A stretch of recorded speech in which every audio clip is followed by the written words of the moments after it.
Alors aujourd'hui, je voudrais développer un peu le sujet du salut, de la justification et de la sanctification.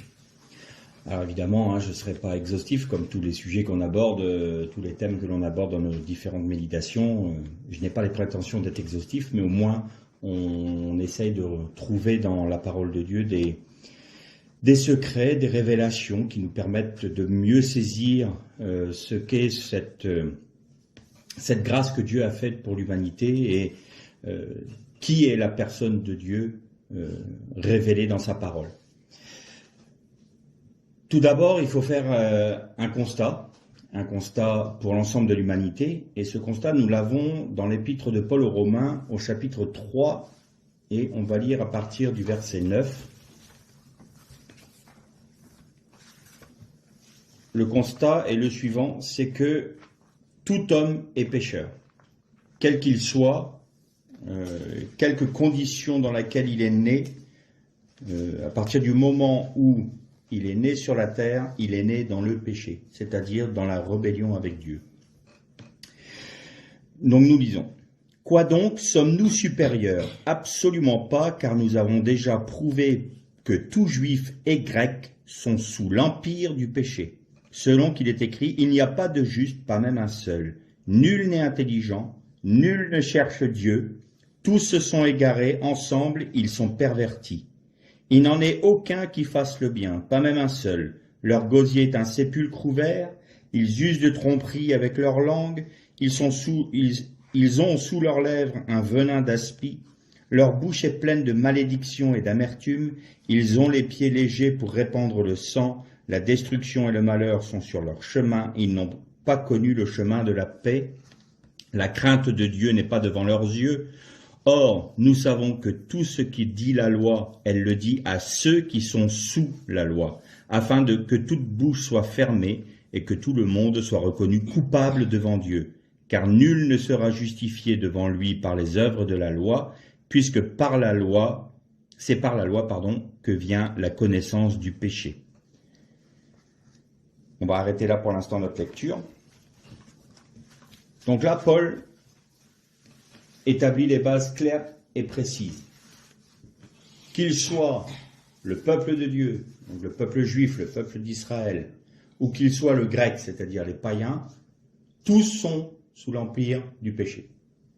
Alors évidemment, pour le peuple d'Israël, ils vivaient dans la foi d'un événement qui devait arriver, c'est-à-dire le sacrifice de Jésus sur la croix, et dans l'attente de cet événement qui devait se réaliser dans notre réalité, c'est-à-dire dans notre dimension temporelle, ici sur Terre, cette réalité céleste qui était de toute éternité. Je rappelle que l'éternité, c'est ni début ni fin. C'est pas un temps qui ne finit pas. C'est un présent permanent, perpétuel, j'ai envie de dire. Il n'y a pas de commencement, il n'y a pas de fin. C'est ça l'éternité. Et donc, ce qui est déjà établi dans la réalité de Dieu doit trouver son accomplissement dans la dimension temporelle dans laquelle nous sommes. Et donc, il y avait les sacrifices du temple ou du tabernacle à ce moment-là qui préfiguraient le sacrifice de Jésus. Donc je rappelle pour mémoire, on le rappellera un peu plus tard. Je continue sur ce thème-là avant, on va essayer d'être le plus clair possible. Donc tout homme est pécheur. Pas un seul ne peut saisir Dieu, j'ai envie de dire. À partir du moment où l'homme a transgressé le premier commandement, c'est-à-dire Ève, elle ne s'appelait pas Ève encore à l'époque, mais c'était la femme, et donc Adam, ils ont transgressé le commandement de Dieu, ils ont trahi Dieu, donc à partir de là, il y a eu une séparation. Et la séparation a fait rentrer le péché, donc ce qui est le manque du but. Péché, c'est manquer le but. C'est ne pas atteindre la cible. C'est exactement ça que veut dire le mot péché. Et donc le but de l'homme, c'était quoi? Le but d'Adam sur terre, c'était quoi? C'était d'accomplir la volonté de Dieu sur la terre, donc dans notre dimension. Ce à quoi il a failli, bien évidemment, puisqu'il s'est soumis au serpent, donc à Satan. À partir de là, toute sa descendance est marquée par le péché. Je rappelle que Rava, donc Ève, a dit à Dieu, le serpent m'a séduite. Mais dans le mot hébreu, ça sous-entend aussi peut se traduire par m'a épousé. Donc il y a eu le venin du péché du serpent est entré en Ève. Et de ce fait, elle transmet aux générations futures, à ses enfants et aux enfants de ses enfants et ainsi de suite, ce venin de la nature charnelle. Donc tout homme est pécheur. Le problème que l'humanité rencontre, c'est que elle comprend qu'elle est dans le mal, elle comprend dans ces grandes lignes qu'il y a un problème, puisqu'on n'aurait pas toutes ces guerres, on n'aurait pas toute cette violence, ces meurtres, ces mensonges. Vous voyez, Paul décrit, ils usent de tromperie, ils s'empressent à faire répandre le sang. On a l'impression de parler de nos contemporains aujourd'hui, quand on voit la liste de ce qu'il a fait là, déjà nos politiques, et puis le peuple aussi, parce qu'il ne faut pas rêver, on n'est pas mieux qu'eux. On aime bien, nous, ça c'est le sport national français, on critique les élites, les politiques, et puis on oublie qu'on fait exactement la même chose à notre échelle. Donc voilà, bon bref. Donc l'homme est pécheur. Mais ce qui est terrible, c'est que Paul nous dit que leur intelligence est obscurcie. Donc l'homme qui essaye, par la philosophie, par la science, par la réflexion, de trouver une solution à cet état de perdition, il est d'avance perdu parce que il ne peut pas atteindre Dieu, puisque même son intelligence est obscurcie. Et son intelligence est obscurcie à tel point que quand on annonce l'évangile, quand on dit que Christ est mort pour les péchés des hommes, il trouve ce message comme une folie. C'est du n'importe quoi.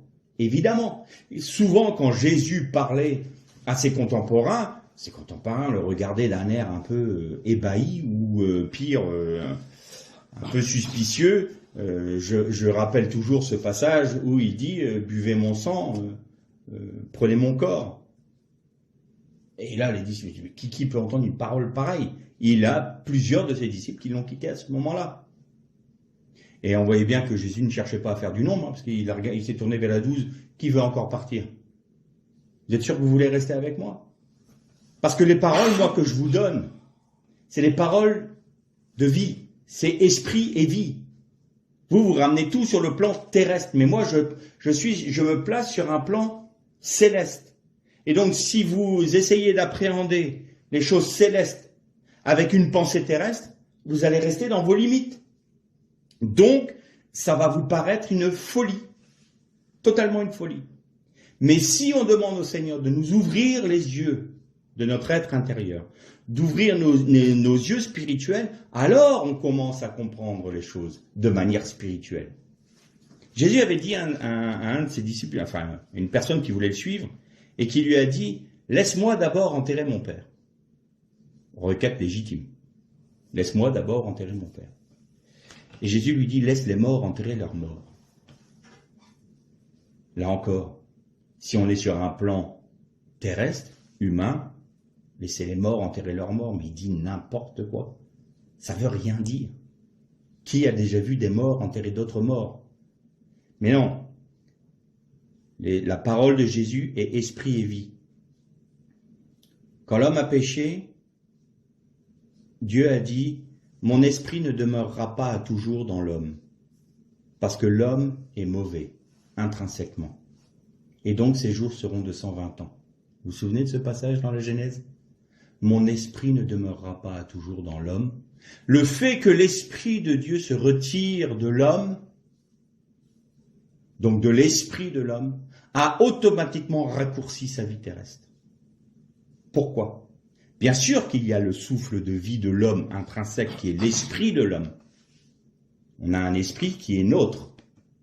Mais quand l'esprit de Dieu n'habite plus en lui, alors la vie céleste se retire. Et donc il y a une conséquence directe sur la vie terrestre. Avant, les hommes vivaient jusqu'à 900 ans, 800 ans, plus de 900 ans. Et à partir du moment où l'Esprit de Dieu s'est retiré de l'homme, c'est arrivé à 120 ans. C'est-à-dire que la logique, tout d'un coup, était dans une diminution de la durée de la vie.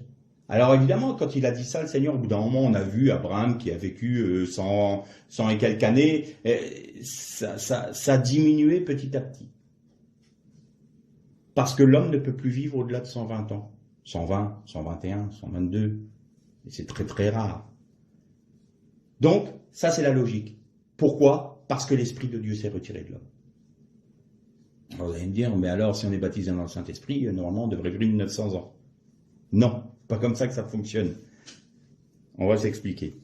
Donc, vous voyez que, aux yeux de Dieu, l'homme qui n'est plus le temple de son esprit, le réceptacle de son esprit, est aux yeux de Dieu comme mort. Parce que la vie céleste s'est retirée de lui. Donc il a une vie terrestre, une vie animale, une vie de l'âme, mais l'esprit, il est comme anesthésié, comme quand il n'est pas utilisé à d'autres fins, notamment pour l'occultisme et toutes ces choses-là. Mais donc aux yeux de Dieu, il n'a plus la vie de l'Esprit de Dieu en lui, donc il est comme mort. Et c'est la raison pourquoi Jésus disait « Laisse les morts enterrer leurs morts ». Ceux qui n'ont pas l'esprit de vie, ceux qui n'ont pas la vie, sous-entendu, moi je suis la vie. Je peux te donner la vie. Ne reste pas dans une logique de mort, de ceux qui demeurent dans la mort. Viens avec moi et je vais te donner la vie. C'était ça. Donc tous ceux qui cherchent par la philosophie, la science, la connaissance, à atteindre Dieu et à atteindre le salut, cette peine perdue, ce sont des efforts qui sont voués à l'échec, immanquablement. Alors qu'est-ce que le salut? Le salut, nul homme ne peut l'atteindre. Personne. Le salut est un don gratuit de Dieu. Et là, pour le salut, il fallait une action de Dieu. Sans une action de Dieu, le salut ne peut en aucun cas être atteint par l'homme. Donc, Dieu a établi un processus dans le peuple élu, dans le peuple choisi qu'est Israël, un processus de sacrifice en vue de purifier l'homme de son péché, parce que son péché est révélé par la loi. C'est ce que nous dit Paul, puisque la loi, c'est par la loi que vient la connaissance du péché. Évidemment, si nous ne savons pas que nous transgressons une loi, nous ne faisons rien de mal.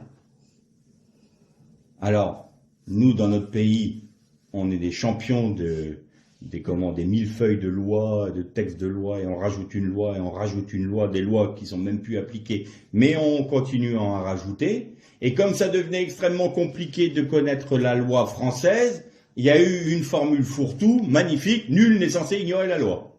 Bon, donc on est tous des juristes en puissance, et je défie quiconque de connaître toute la loi en France, la loi française. C'est impossible. Et donc, comme c'était impossible, nul n'est censé ignorer la loi. Hein, donc, sous-entendu, tu peux te faire prendre à tout moment. À partir du moment où tu sors un texte que tu as été déterré, boum, tu tombes dessous, quoi. Donc, voilà, ça, c'est les hommes. Mais donc, Dieu a établi sa loi. Pourquoi? Parce que Dieu est un Dieu d'ordre, un Dieu de justice et un Dieu saint. 3 fois saint. Et donc, dans une des méditations précédentes, on avait parlé un peu de la Trinité, et on sait que le Père, c'est le Ein Sof, c'est-à-dire l'infini, celui qui est insondable. On ne peut pas l'appréhender, on ne peut pas le comprendre. Et le Père, c'est la sainteté même. On ne s'approche pas de Dieu avec désinvolture, on ne s'approche pas du Père avec désinvolture. Je comprends les personnes qui dans leur prière, mon papa chéri, avoir cette volonté de s'approcher de manière émotionnelle de Dieu. Je dis pas que c'est fondamentalement mauvais, mais ce qui m'apporte toujours une petite crainte, c'est attention, c'est un Père saint, un Père glorieux. On ne peut pas s'approcher mon petit papa chéri, c'est mon père. On doit être empreint de respect, d'adoration.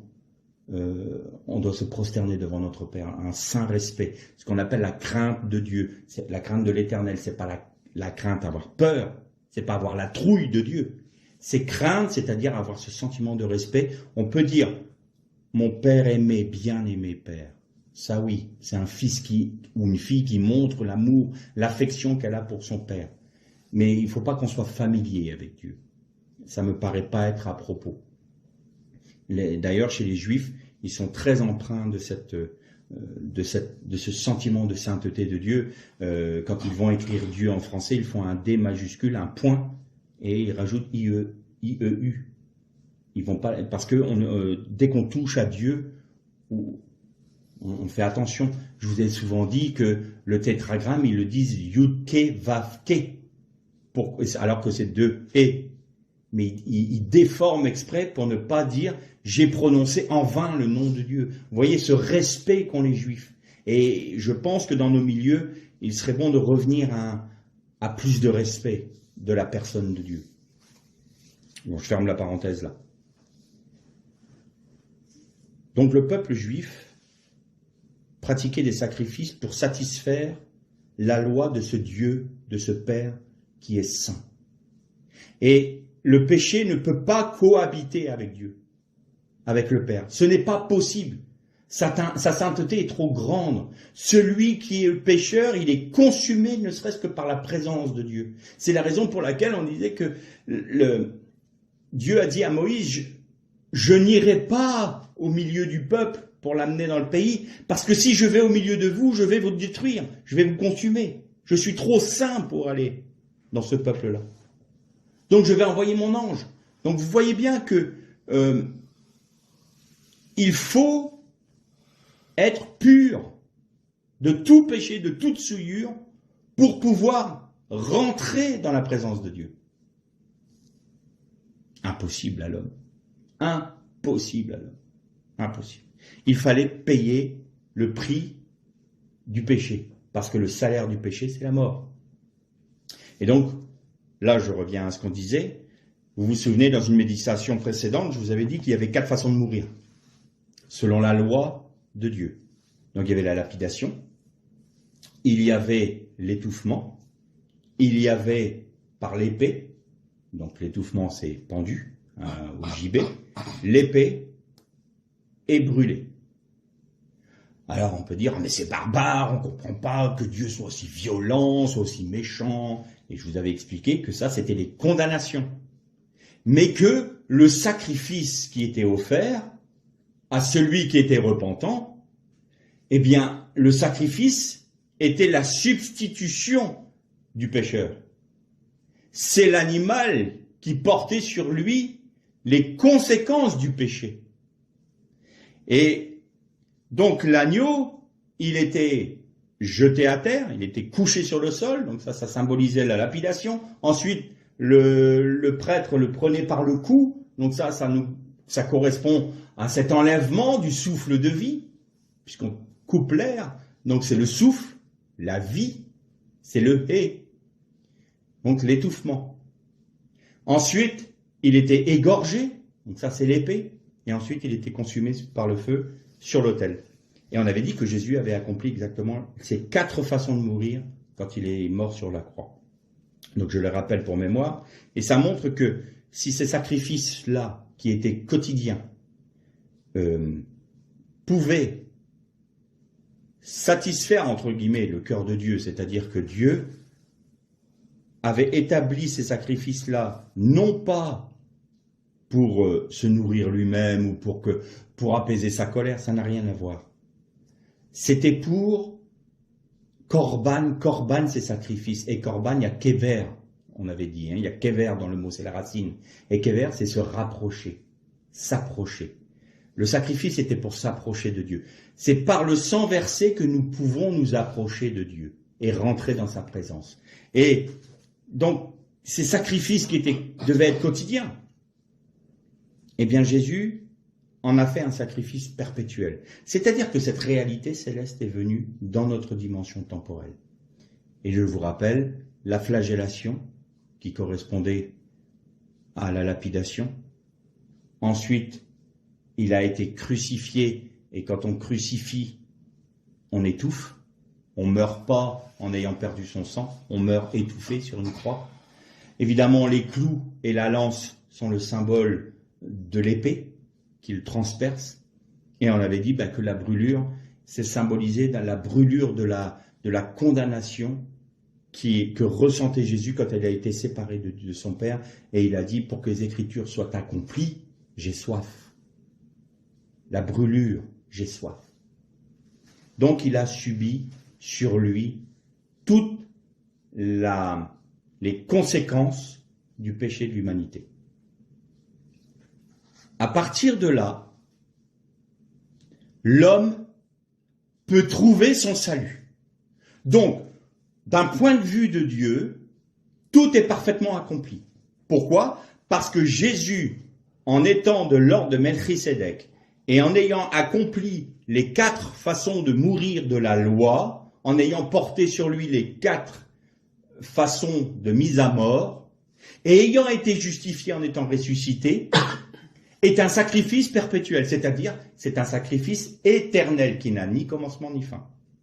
Et d'ailleurs, Jean ou Ézéchiel ou d'autres prophètes, Daniel, disaient « Et je voyais le Fils de l'homme comme un agneau immolé ». Donc c'est éternel dans la dimension de Dieu. Ce sacrifice-là était déjà en place.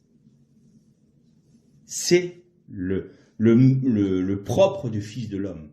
Quand il est dans les cieux, il est le Fils de l'homme qui a accepté de mourir en tant que Fils de Dieu sur terre.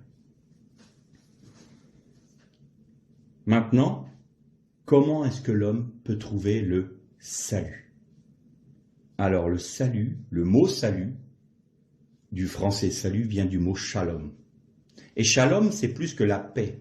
Shalom, c'est la bénédiction, la paix, la miséricorde, le bonheur, la plénitude de la paix, de la joie et de la compassion de Dieu. Il y a un peu tout ça dans le mot shalom. Le réduire, évidemment, on traduit paix, mais c'est très réducteur par rapport à la plénitude de ce que c'est. Et donc le mot salut vient du mot shalom. Et vous savez que le grand prêtre, quand à Yom Kippourim, quand il allait faire l'aspersion dans le Saint des Saints et qu'il ressortait, qu'est-ce qu'il disait au peuple? La première chose qu'il disait en n'ayant pas été tué par Dieu, ça voulait dire qu'à ce moment-là, le sang des boucs avait été agréé par Dieu pour le péché du peuple. Il sortait sur les marches du temple. Vous saviez qu'il y avait ce qu'on appelle les cantiques des degrés, vous savez, c'est dans les psaumes. Pourquoi on appelle les cantiques des degrés? Parce que on monte les marches du temple. Et donc à chaque marche, il y avait un cantique, un psaume qui était chanté. Et c'est ce qu'on appelait les cantiques des degrés, parce qu'on montait vers le temple. Et donc il se mettait en haut de l'escalier du temple et criait au peuple « Shalom Aleichem », que toute la plénitude de la paix, de la bénédiction, de la compassion de Dieu repose sur vous. Et ensuite, il hurlait de toutes ses forces le nom divin, Yudke Vavke, qu'on ne prononce plus. Et là, les hommes et les femmes tombaient à genoux et glorifiaient Dieu, rien qu'à l'entente de ce nom. Donc, quand Jésus a accompli ça, il a permis aux hommes d'avoir cette paix-là. Et plus que ça, il nous permet d'avoir un accès auprès du Père, c'est-à-dire dans le Saint des Saints. C'est la raison pour laquelle le voile s'est déchiré. Et quand Jésus, pour la première fois, est apparu aux disciples, quelle a été sa première parole? Shalom Aleichem. Il avait accompli le Yom Kippourim pour l'humanité. Et donc, il pouvait dire en tant que grand prêtre, selon l'ordre de Melchisédek, Shalom Aleichem à tous, parce que tout était parfaitement accompli. Vous voyez que du point de vue de Dieu, tout est fait. Tout est accompli. Il ne peut pas faire d'autre chose pour satisfaire sa sainteté. Mais l'homme est ce qu'il est. Et l'homme a l'intelligence obscurcie. Alors Dieu encore là va agir sur un dernier point. C'est-à-dire qu'il va mandater l'Esprit Saint pour convaincre chaque homme de péché, de justice et de jugement. Qu'est-ce que ça veut dire? Le Saint-Esprit vient. Il utilise la parole de Dieu. Alors, vous allez entendre un message, vous allez lire la parole, et tout d'un coup, il va arriver sur vous une conviction de péché. Là, tout d'un coup, vous entendez une prédication, vous lisez un livre, vous lisez la Bible, et tout d'un coup, vous êtes convaincu que oui, vous êtes perdu. Vous êtes convaincu que vous êtes un pécheur. Vous êtes convaincu que vous n'êtes pas justifié. Et vous êtes convaincu que vous allez être jugé. Parce que l'apôtre Paul nous dit, nous sommes tous sous la condamnation et nous sommes sous la colère de Dieu. Dieu est le Dieu de tous les hommes. Mais il n'est pas le Père de tous les hommes. Il est le Dieu de tous. Mais le Père de certains, de ceux qui ont accepté d'être réconciliés avec lui. Et pour ce faire, nous avons besoin d'être convaincus par le Saint-Esprit parce que notre intelligence ne peut pas accéder à cette connaissance. Alors, comment se passe ce qu'on appelle la conversion? Vous allez voir qu'on a des choses à dire sur ce mot. Eh bien, le Saint-Esprit il prend ce qui est du Christ, la parole. Jésus avait dit à ses disciples, je vous en renverrai le parakletos, c'est-à-dire l'avocat, l'homme de loi ou l'aide, le conseiller. Je vous l'enverrai et il prendra tout ce qui est de moi et vous enseignera. Donc, le Saint-Esprit utilise la parole de Dieu pour nous convaincre de péché, de justice et de jugement. À partir du moment où nous sommes convaincus de péché, nous avons ce sentiment urgent de devoir régler ce problème avec Dieu. Nous ne pouvons pas demeurer dans cette attitude de rébellion. Alors parfois, des hommes sont convaincus de péché et refusent malgré tout ce cadeau offert gratuitement par Dieu. C'est Jean-Paul Sartre qui avait dit un chrétien, c'est une personne auquel le doigt de Dieu a appuyé sur la poitrine contre un mur et l'a obligé à céder. Et moi, j'ai eu ce doigt de Dieu sur ma vie et j'ai blasphémé jusqu'à ce que quelque chose se rompe en moi. Dixit Jean-Paul Sartre. Là, je pense qu'on arrive pratiquement, au moins on s'approche du péché contre le Saint-Esprit. C'est-à-dire qu'au bout d'un moment, le doigt de Dieu se retire et n'essaye plus de vous convaincre. C'est fini. Votre temps est passé. Vous avez voulu rester dans l'endurcissement. Vous avez refusé l'offre de Dieu qui a tout accompli pour vous et que c'est un don gratuit. Vous l'avez refusé. C'est fini. Espérons pour vous que vous aurez une autre chance, que le Seigneur puisse venir vous convaincre, parce que vous n'arriverez pas à y aller. Il faut que le Saint-Esprit puisse s'approcher de vous pour vous faire comprendre que vous êtes pécheurs, rebelles, et que vous devez accepter le sacrifice de Jésus. Sans quoi, c'est la perdition. Et la perdition, c'est la deuxième mort. La deuxième mort, c'est la séparation éternelle de Dieu. C'est-à-dire que vous vivez dans une vie ruinée, dégradée, mais pas dans une inconscience d'une vie dégradée, dans une réalité, sachant qu'à partir du moment où vous êtes rentré après la mort dans cette vie dégradée, vous n'avez plus aucun moyen de reconstruire votre vie. C'est pour l'éternité. C'est ça, la deuxième mort. C'est la séparation totale d'avec Dieu, totale d'avec le but de notre création. C'est d'être unis à Dieu pour faire la volonté de Dieu sur terre. Donc, et là, ça sera sur les nouveaux cieux et la nouvelle terre. Et vous serez en dehors de tout cela, dans une vie dégradée, dans une vie ruinée, qui n'est plus reconstructible, qui n'est plus réparable, où vous aurez des regrets permanents, une vie appauvrie, amoindrie pour l'éternité. Et je pense que mes mots sont très faibles par rapport à ce que cette réalité-là. Mais j'essaie de l'exprimer avec mes mots, mais je crois vraiment que c'est une horreur à vivre, et c'est pour ça que la Bible dit c'est les tourments. Alors, la culture populaire a fait que c'était les flammes de l'enfer, on allait brûler.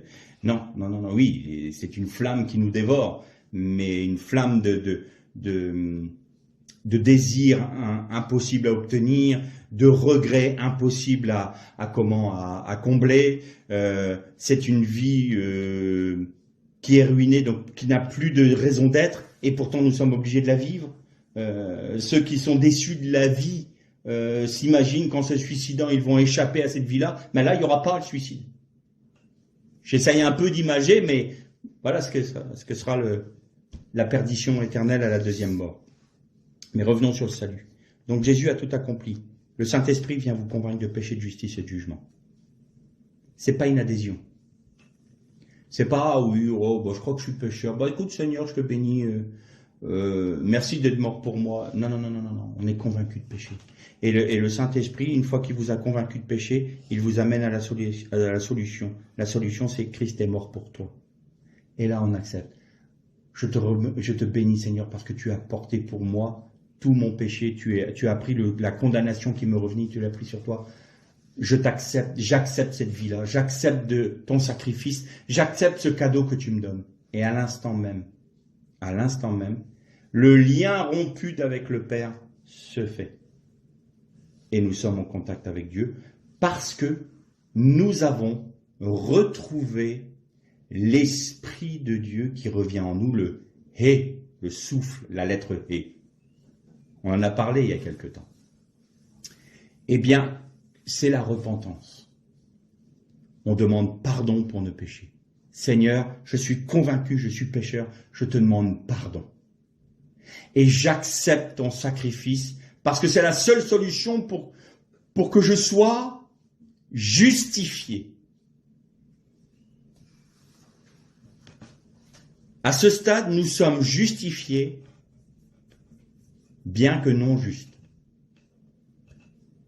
Nous sommes toujours avec nos travers, nos défauts,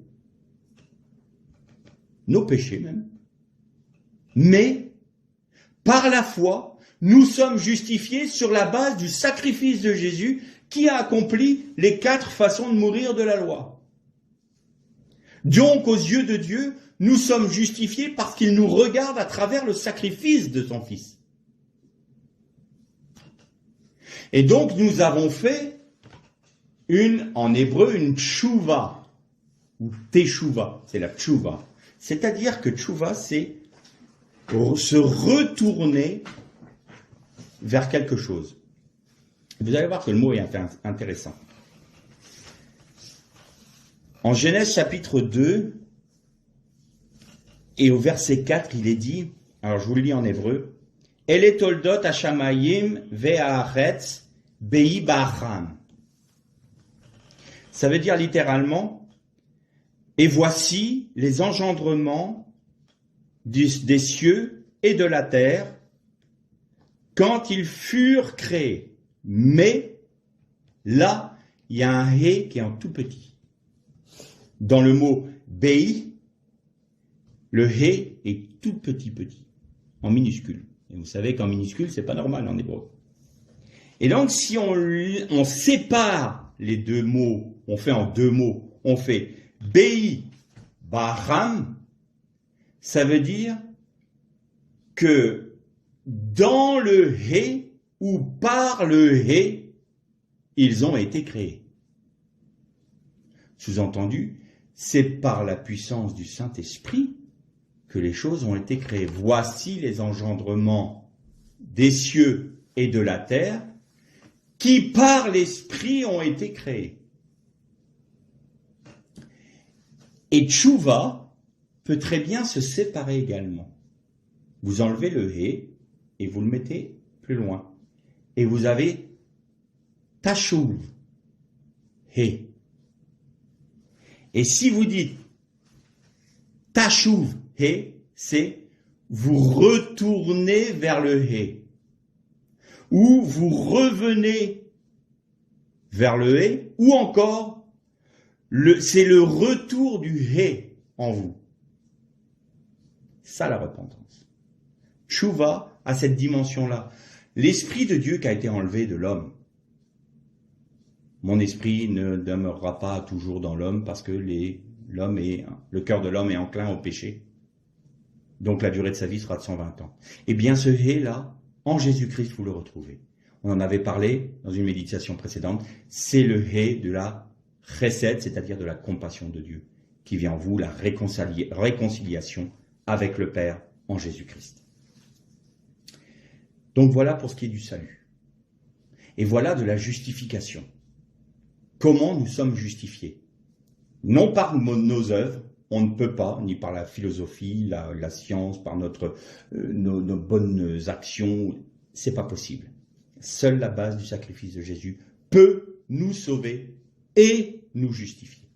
Et donc c'est dans la foi en ce sacrifice de notre Seigneur que nous sommes d'une sauvés, deux justifiés.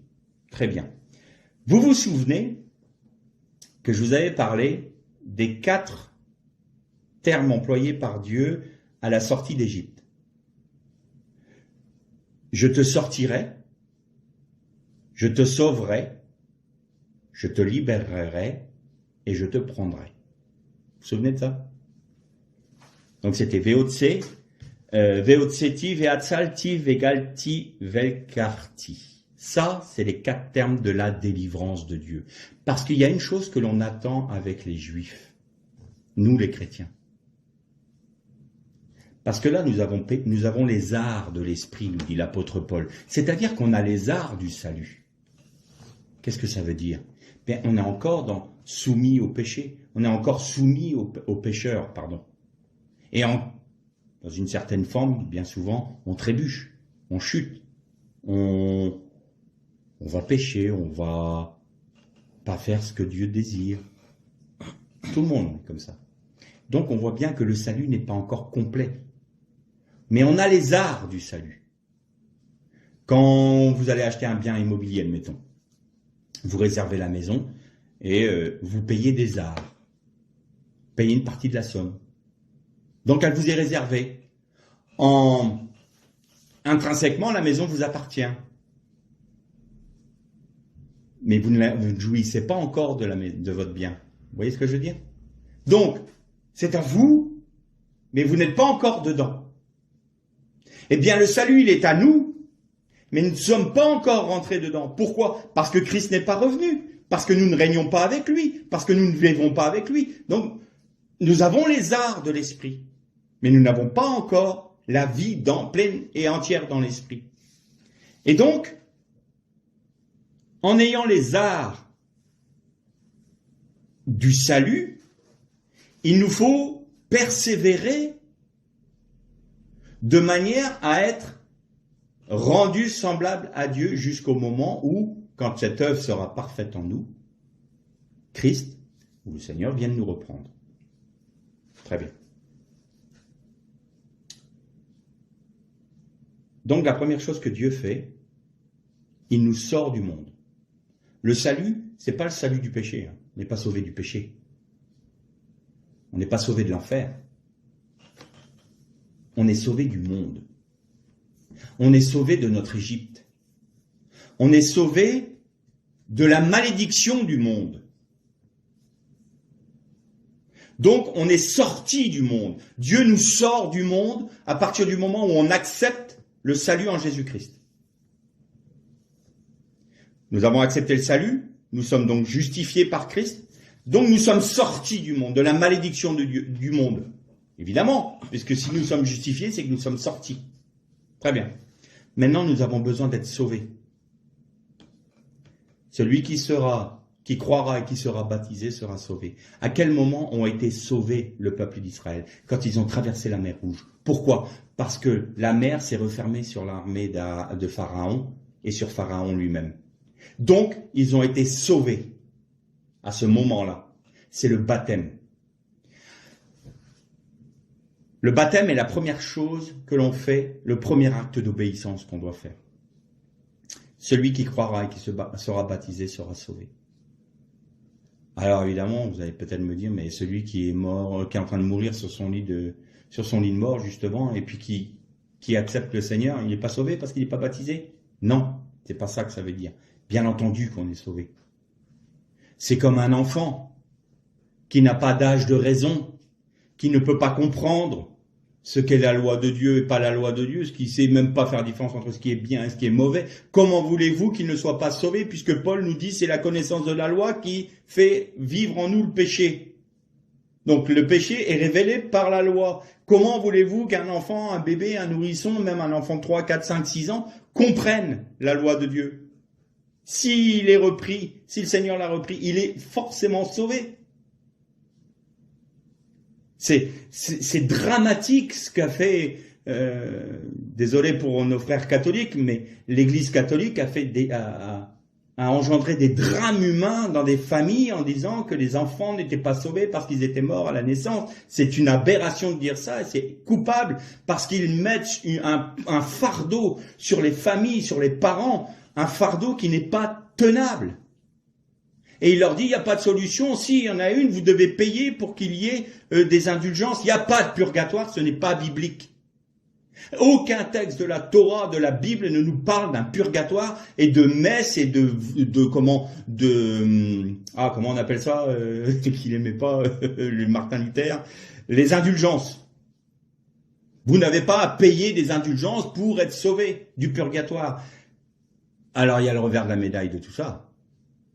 Ça veut dire une chose, si nous n'avons pas pris la décision d'accepter le sacrifice de Jésus à notre mort, on ne pourra pas l'accepter plus tard.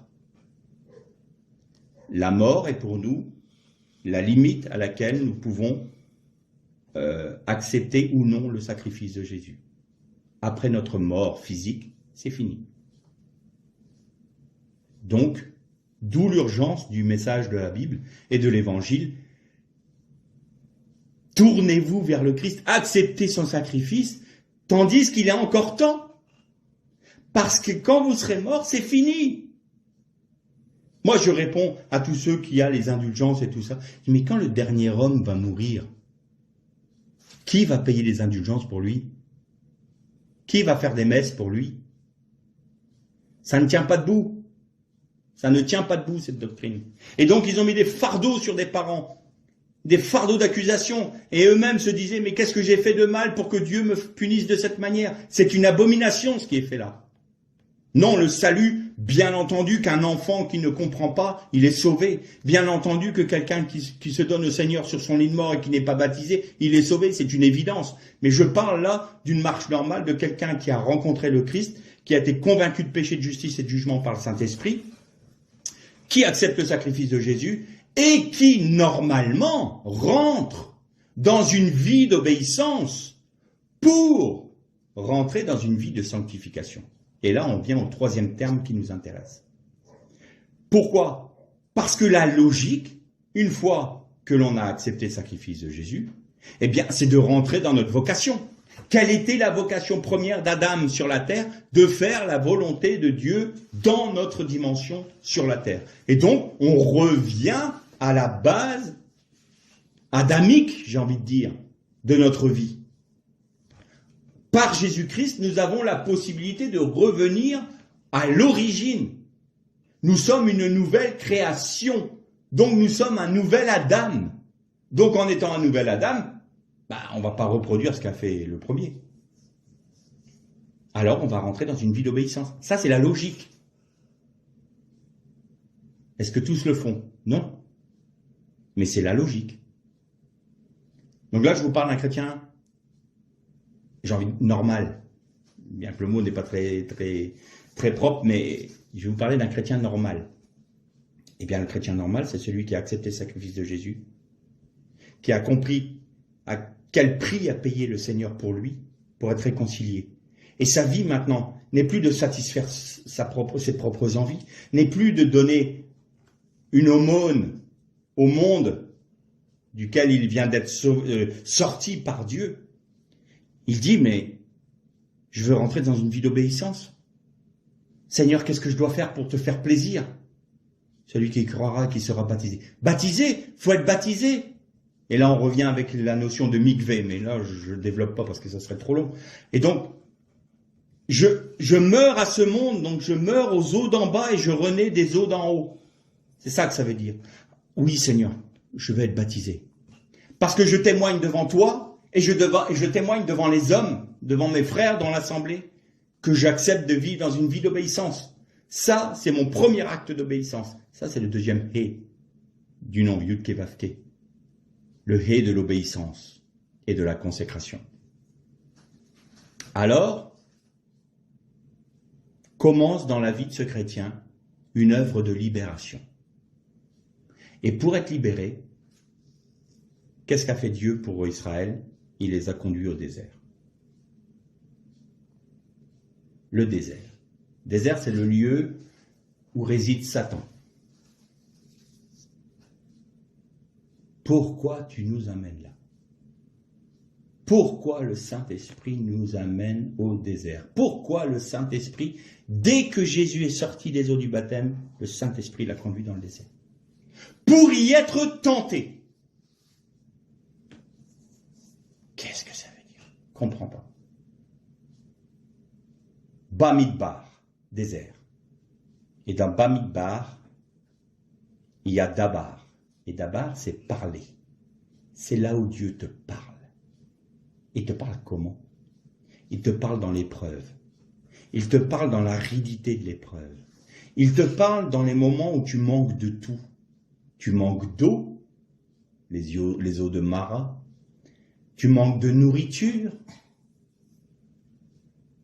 La viande d'Égypte, on était sous le joug de Pharaon, mais on mangeait de la viande tous les jours, nous. Eh bien, dans le désert, tu vas avoir la manne, la nourriture céleste. Eh bien, dans le désert, tu vas avoir le rocher qui te suit, c'est-à-dire Christ, qui te donnera l'eau dont tu as besoin, l'eau spirituelle, la source d'eau vive. Dans le désert, tu vas voir la nuée de l'Esprit de Dieu te conduire, ou la flamme de feu. Dans le désert, tu vas apprendre à compter sur Dieu seul. Dans le désert, tu vas tirer ta subsistance de Dieu seul. Dans le désert, tu vas apprendre à être dépendant de Dieu seul. Dans le désert, tu vas apprendre à satisfaire le cœur de Dieu seul. Dans le désert, tu vas être dépouillé de toi-même. Dans le désert, tu vas être dépouillé de toutes tes envies et de tous tes désirs que tu avais en Égypte. Dans le désert, tu vas être libéré. Comment ça se fait de manière pratique? Celui qui gardera mes commandements et qui se chargera de sa croix chaque jour, celui-là est mon disciple, disait Jésus. Chaque jour, se charger de sa croix. Seigneur, je suis dans le désert. Ici, sur cette terre, je suis dans le désert. Désert spirituel, désert de ta vie. Je veux dépendre de toi. Alors, à partir de là, tous mes biens, ma vie, offrez comme un sacrifice vivant vos corps. Ma santé, mes forces, mon argent, mes biens, ma maison, tout appartient, Seigneur. Maintenant, je ne dépends plus que de toi. Je ne veux plus dépendre d'aucune autre chose que de toi. Seigneur, je suis mort à cette vie-là. J'ai été plongé dans les eaux du baptême, c'est-à-dire que les eaux d'en haut ont purifié les eaux d'en bas, et je suis sorti de cette réalité terrestre qui m'engluait sous la malédiction, et maintenant, je vis en nouveauté de vie. Mais ça, c'est chaque jour. Alors, parfois, il y a des ratés. La lassitude. C'est la plus grande épreuve que peut rencontrer un enfant de Dieu. Vous savez ce que c'est? C'est pas la maladie, je pense. C'est pas un coup dur dans la vie. C'est la lassitude de la petite vie quotidienne. L'homme aime bien voir les choses évoluer. Mais quand tous les matins il faut se lever, aller à son travail, rentrer, se coucher, se relever, aller à son travail, se coucher, se relever, aller à son travail, et ainsi de suite. La monotonie de la vie quotidienne. Et ça use. C'est comme l'eau sur le rocher. Elle va, elle vient, elle va, elle vient, et elle emmène un petit peu de particules tout le temps. Et au bout d'un moment, centaines d'années, le rocher n'est plus que sable. Eh bien, la lassitude de la vie quotidienne a cette action abrasive sur notre vie spirituelle. Et elle l'use. Et si nous n'y prenons pas garde, au bout d'un moment, nous réalisons que nous sommes sortis de cette vie de consécration. Des anciennes tendances reviennent, des anciens, sans parler de péché, mais anciennes petites habitudes qu'on avait dans le monde reviennent. On a une décision à prendre, on ne va plus forcément demander au Seigneur de nous conduire. On va laisser nos pensées, notre intelligence prendre le relais. Ça, c'est l'usure du temps. Ça use notre foi, ça use notre vie spirituelle. Et alors, le Seigneur Jésus dit, chaque jour, chargez-vous de votre croix. Chaque jour, le matin, vous vous levez, Seigneur, je suis mort à moi-même.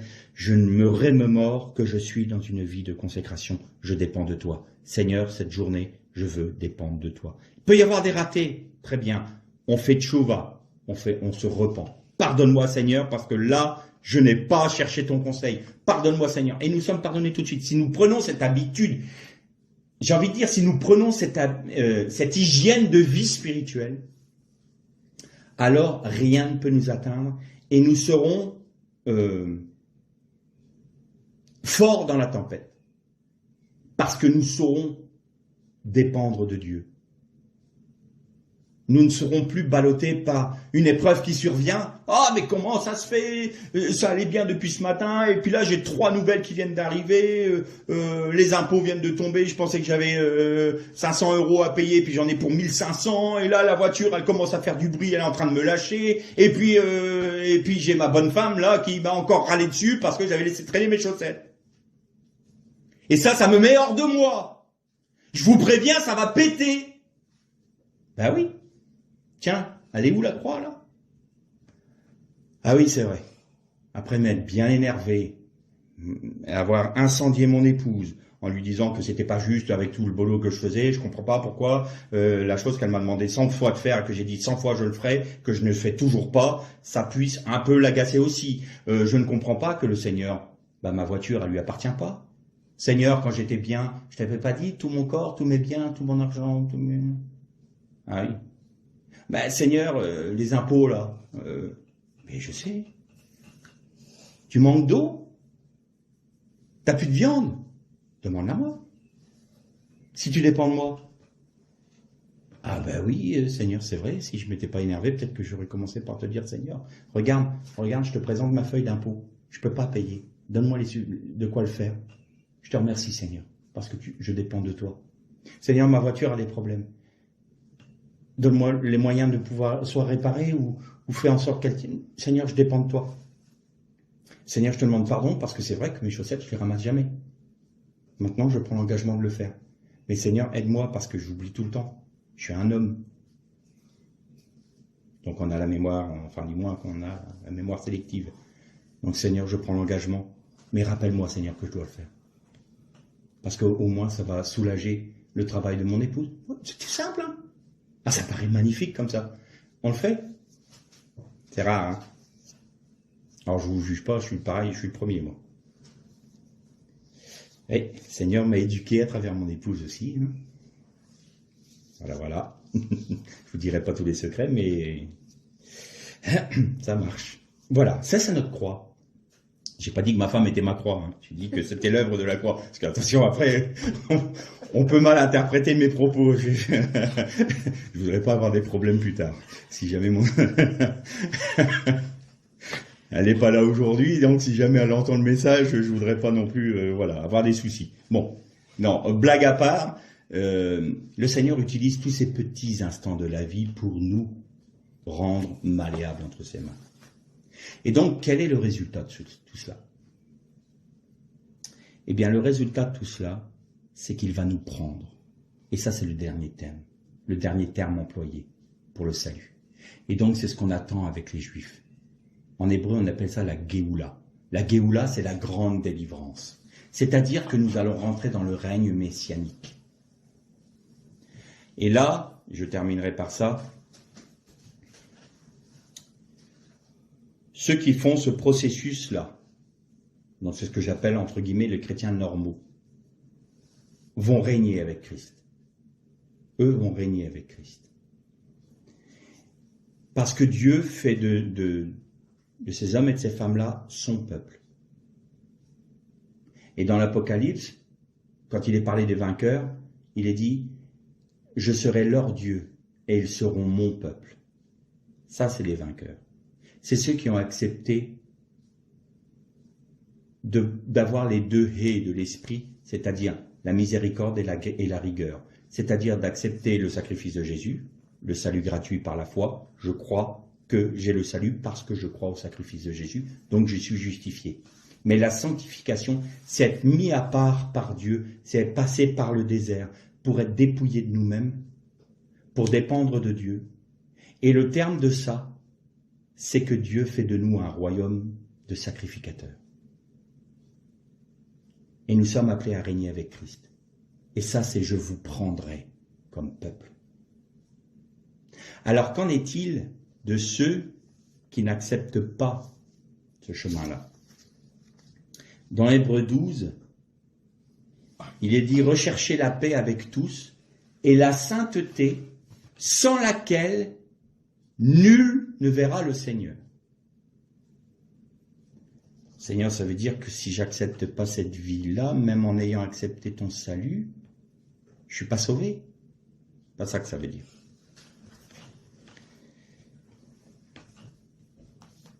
Ne pas rentrer dans le processus que j'appelle normal, hein. Donc c'est-à-dire les 4 termes de la délivrance, c'est prendre un très gros risque parce que nous sommes sujets aux tentations, aux attaques diaboliques, et nous pouvons faillir dans la foi. Ceux qui vont régner avec Christ, dans le livre de l'Apocalypse, il est dit, ce sont les appelés, les élus et les fidèles.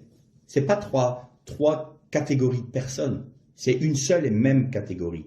C'est-à-dire que tous les hommes sont appelés. Tous sont appelés à être sauvés en Jésus-Christ.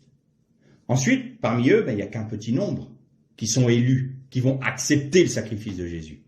Mais ce n'est pas encore la finalité, c'est ceux qui sont fidèles, celui qui garde la parole de Dieu en lui. C'est-à-dire ceux qui s'attachent à faire la volonté de Dieu par le Saint-Esprit et en laissant Christ vivre en eux. C'est ceux-là, les appelés, élus et fidèles. Et jusqu'à la fin, c'est pas parce qu'on commence la vie de vainqueur que l'on terminera en vainqueur. On peut très bien abandonner la vie de la croix. On peut très bien dire, oh, moi j'en ai marre. Trop, c'est trop. Ah, moi, il y a des pans de ma vie que j'ai pas envie de donner au Seigneur.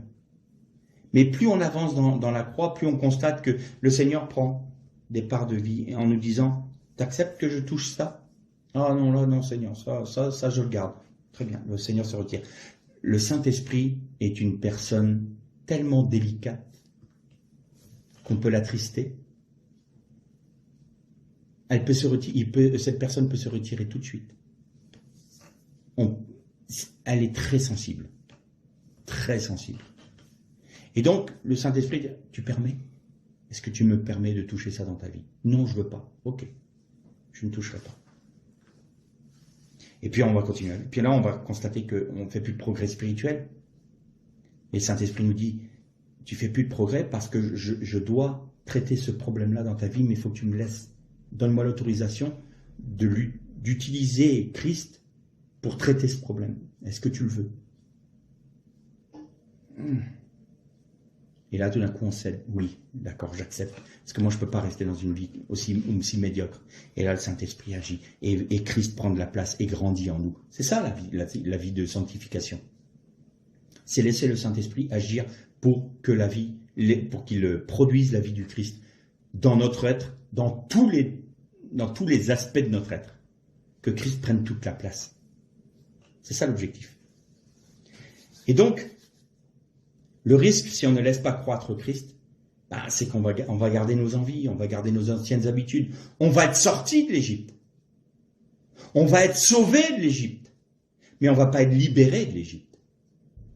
Et si on n'est pas libéré de l'Égypte, on ne peut pas être parmi le peuple de sacrificateurs. C'est pas possible. Parce qu'on ne peut pas mélanger, Dieu ne peut pas. Ce qu'il regarde dans notre vie, c'est la mesure de Christ qui est en nous. Mais si nous refusons que Christ croisse en nous, nous ne sommes pas des sacrificateurs. Nous sommes handicapés. Et vous savez qu'aucun homme handicapé ne pouvait être prêtre. Tout comme aucun animal handicapé ne pouvait être sacrifié. Si nous sommes handicapés spirituellement, nous ne pouvons pas être des prêtres. Nous ne pouvons pas être des sacrificateurs. Alors, qu'en est-il pour ces hommes-là et ces femmes-là? J'ai envie de dire, il y a une grande majorité aujourd'hui dans les églises. Alors, je ne vous parle même pas de ceux qui ont juste adhéré, qui ne sont même pas passés par la repentance. Ils sont arrivés dans un groupe, ils ont dit « Oh, c'est chouette, on est bien ici. » Et puis voilà. Et alors là, là, je suis désolé, mais il n'y a pas de salut, là. On n'est même pas dans le salut. Donc là, ce qu'il faut, c'est qu'ils soient convaincus de péché, qu'ils se repentent et qu'ils acceptent le sacrifice de Jésus dans leur vie. Ce n'est pas de ces gens-là que je parle. Mais je parle de ce qu'on appelle communément les chrétiens mondains, les chrétiens tièdes. Eh bien, l'apôtre Paul nous en parle. Il nous dit « Leurs œuvres seront consumées par le feu du dernier jugement. Leurs œuvres seront consumées. » Parce que ceux qui vivent la plénitude de la vie du Christ produisent des œuvres. La foi produit des œuvres bonnes à la gloire de Dieu. On fait tout pour la gloire de Dieu. Que je mange, que je boive, que je dorme, que je parle, que je pense, que tout soit pour la gloire de Dieu. Dans les moindres détails. Dernièrement, le Seigneur m'a fait comprendre que je devais le glorifier en me nourrissant d'une bonne manière. Que le gavage des oies, c'était pas forcément pour moi. C'est ça que ça voulait dire. Donc, on prend des dispositions. Seigneur, d'accord, j'ai compris. Tout pour ta gloire. Et donc, eux seront sauvés, mais comme à travers du feu. Et sans la sanctification, nul ne peut voir le Seigneur. Qu'est-ce que c'est? C'est les vierges folles qui veulent rentrer dans le royaume, aux noces de l'agneau. Ils veulent rentrer dans le royaume. Mais je vous ai jamais connu, dit Jésus. J'ai jamais pu grandir en vous. Vous m'avez pas laissé croître en vous, je vous connais pas. Donc vous pouvez pas le voir. Vous savez que chez les Juifs, il y a 7 cieux. 7 degrés de cieux. Ou alors, il est parlé des 7 montagnes de l'Éternel. Vous avez la montagne où ceux qui sont le peuple de Dieu vont vivre dans la présence de Dieu en permanence. Ça correspond à la Nouvelle Jérusalem. Ceux qui vont vivre dans la présence de Dieu pour l'éternité. Et vous avez 6 autres degrés. Et de plus en plus éloignés de la présence de Dieu. C'est-à-dire que ces personnes-là ne régneront pas avec Dieu. Ils ne seront pas des régnants. Ils n'auront pas part au royaume. Ils seront sauvés, mais ils n'auront pas part au royaume. C'est 2 choses différentes. Seule la sanctification nous fait rentrer dans le royaume. Seule l'acceptation de la croix dans nos vies et la croissance du Christ en nous peut nous faire rentrer dans le royaume. Le salut, c'est être réconcilié avec Dieu. Mais ce n'est pas suffisant pour vivre dans la présence de Dieu. Il nous faut être dépouillés de nous-mêmes. Il faut faire les 4 processus de la délivrance. Alors, le salut s'obtient par la foi, nous sommes justifiés par la foi, et nous devons persévérer dans la sanctification, mais là nous avons notre part à faire. Quelle est-elle? Seigneur, j'accepte que tu agisses dans ma vie. C'est tout ce qu'on a à faire. On ne sera pas parfait ici-bas. On aura des tentations, on chutera, on trébuchera, mais on aura le processus de se repentir. On fera tchouva, on retrouvera l'esprit, le hé de l'esprit. On dira, Seigneur, je te demande pardon et je me relève. Et Seigneur, c'est sur la base de la foi dans ce que tu as accompli pour moi par le Saint-Esprit. Je peux marcher en nouveauté de vie. Je prends l'engagement de vivre pour toi, de vivre par toi, de vivre en toi. Et le Saint-Esprit fait le reste. Et quand l'accusateur vient nous voir en disant « Oui, tu t'es engagé, regarde comment tu t'es... » Et puis, T'as chuté là. T'as chuté, hein? T'as vu un peu? Alors, il est où le vainqueur là? Mais de qui tu parles? Le vainqueur, c'est Christ. Il a vaincu sur la croix. Il vit en moi. Ne me regarde pas moi. Je peux rien offrir à Dieu, moi. Mais Christ qui est en moi, il est là le vainqueur. C'est pas moi le vainqueur. C'est Christ qui est en moi qui me rend plus que vainqueur. Alors Satan, dis tout ce que tu veux. Tout ce que tu veux. Je suis le pire des hommes, t'as raison. Je suis un pécheur, mais tu as raison. Donc t'es perdu? Ah non, là t'as tort. Parce que Christ vit en moi. Et Christ m'a délivré de toutes choses. M'a délivré de la malédiction. M'a délivré de la mort. M'a délivré de ton emprise. M'a délivré de moi-même. Christ est vainqueur. Christ est plus que vainqueur. Et je suis plus que vainqueur. Par la vie du Christ en moi. Que le Seigneur vous bénisse.